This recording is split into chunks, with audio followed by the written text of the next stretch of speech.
Sir, ito na po yung ating sewing machine, sir. Ito po yung mga freebies niya. Ito pong stick dito, close po dito siya. Okay, so sasalpak mo lang po siya, pang tas-tas po yan, sir. So mga freebies niya. Unang-unang gagawin niyo po, sir, full sheet up, yung transformer, diretso sa outlet. Then itong wire natin na black, nandito po siya sa makina at saka sa transformer. Then on and off power switch. Then unang gagawin po natin, sir, is yung sa ilalim, i-double check po natin siya. Ayan, iangat nyo lang po yung pressure foot natin. So ito po, sir, yung ating bobbing. At kung gusto nyo po punduhan ito, sir, ilalagay nyo lang po dito. At itatali nyo po dito yung sinulid natin. Itulak nyo dito. Tapos pindutin nyo po ito. So ayan po siya, sir. Tatakbo na po siya, sir. Then yung speed control, pwede po siya bilisan. Pwede rin po siya mabagal, sir. Ayan. So ayan po siya. Nagpupundo na po siya, sir. Then i-stop nyo po siya. Super smooth po ng performance ng ating sewing machine. Then pagkatapos natin mag-refill, tatanggalin natin at ilalagay natin dyan. So ganito po yung tamang paglalagay natin dyan, sir. So ayan po siya, sir, ilalagay natin yung bobbing natin. So meron po tayong maliit na biyak po doon. Doon po natin siya isasabit. Then pagkatapos naman po natin yung isabit, ito po yung thread guide natin sa itaas. So ilalagay po natin ito, sir, dito. Ayan. At ilalagay natin yung sinulid natin. Then isasabit natin dito sa likod, sir. Ayan po siya, dire-diretso lang po dito. Pataas na po siya. Then yung hook na sa ilalim, paano po siya lumabas, iikutin nyo po to, sir, ng pababa. Ayan. Okay? Wag po yung papunta po doon. Ganito po ang ikot niya, sir. Para lumabas po siya ng sagad. Ayan po siya. Pag lumabas po siya, left turn nyo lang po yan. Then isasabit nyo lang po ng ganyan. So dire-diretso po tayo dito, sir, sa ating hook. Ayan. Pagkatapos na yan, sir, hawakan nyo po itong sinulid natin ng galing sa karayom. Dapat mailabas niya po ito. So papaano po siya, sir? Ganito lang po siya, sir. Ito. Ayan. Ikutin nyo lang po yan na maayos. Gaganyan lang po siya. Tapos makikita nyo po, magsama po yung dalawang sinulid. Pag nakita nyo po nagsama, pumasok po dyan, hilain nyo lang po to, sir.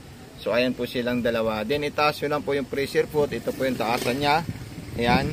Plastic na kulay itim.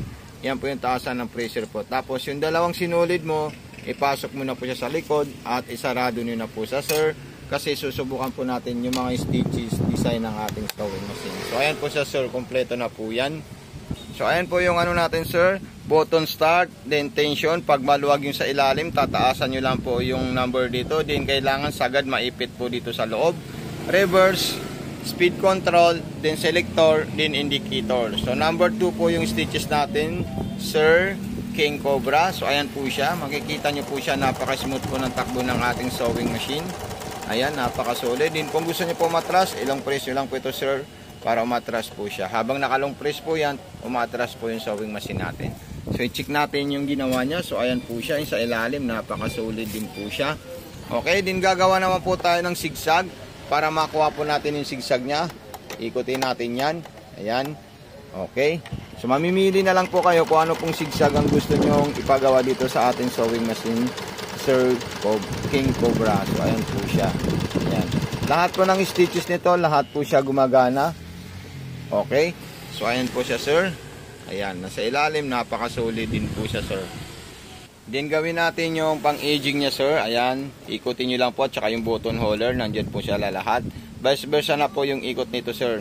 Wag lang nakababa yung karayom kasi mapuputol po siya, sir. So ayan po siya. Then kung gusto nyo po magkaroon ng low speed, i-adjust nyo lang po yan sa kaliwa kasi nasa kanan po siya. So ayan po yung sewing machine natin, sir. Ayan. Okay.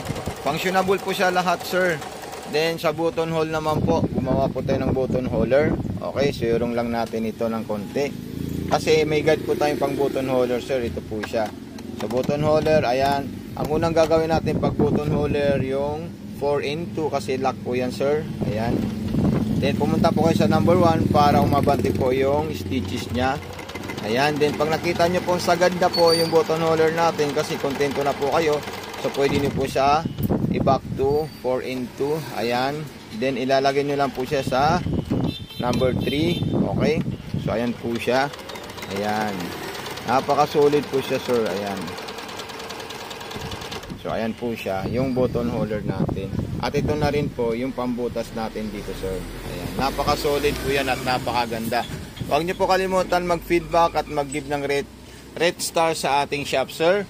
Kung may mga katanungan po kayo, sir, meron po tayong FB page, Mato Sewing Machine Vlog, YouTube channel, Mato Panumpang Vlog. Kasi doon po natin isisend yung mga full video para mapanood nyo po kasi mahaba po yung full video natin, sir. Huwag niyo po kalimutan, sir. So maraming salamat and God bless po.